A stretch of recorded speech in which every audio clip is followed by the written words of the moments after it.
قربانی یہ صرف امت محمدیہ کے لیے نہیں ہے، بلکہ قرآن کریم کے مطابق یہ ہر مسلمان امت کی ترتیب ہے۔ میں نے آپ کی خدمت میں سورۃ الحج کی آیت نمبر 34 پڑھی ہے۔ رب کریم نے اس آیت میں وَلِكُلِّ أُمَّةٍ جَعَلْنَا کی بات فرما کر یہ بات ارشاد فرمائی کہ قربانی کا طریقہ ہر امت کے لیے ہے۔ پتہ چلا 1,24,000 انبیاء علیہم السلام کی تمام امم یہ قربانی کرتی چلی آئی ہیں۔ یہ بات کرنے کا مقصد کیا ہے؟ بنیادی طور پہ رب کریم ایک جملہ سمجھانا چاہتے ہیں، وہ یہ ہے جسے ہمارے مفسرین کہتے ہیں علی اسلوب الحکیم، اس ترتیب پہ سمجھاؤ کہ جو بندہ کام کر رہا ہے وہ حکمت کے مطابق بات سمجھ جائے۔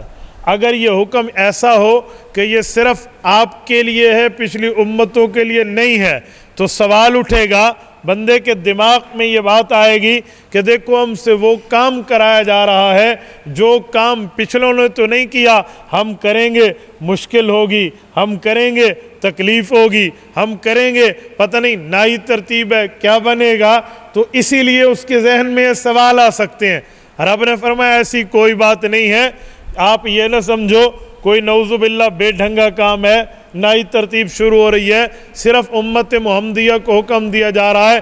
جی نہیں، وَلِكُلِّ أُمَّةٍ جَعَلْنَا مَنْسَكًا، ہر امت کو، ہر نبی کو ہم نے یہ حکم دیا کہ وہ اپنی امت کو یہ بات بتائے لِيَذْكُرُوا اسْمَ اللَّهِ عَلَى مَا رَزَقَهُم مِّن بَهِيمَةِ الْأَنْعَامِ، کہ وہ جانور اس کو جو گھر میں پالتو جانور ہیں انہیں اللہ کے نام پہ ذبح کر دے۔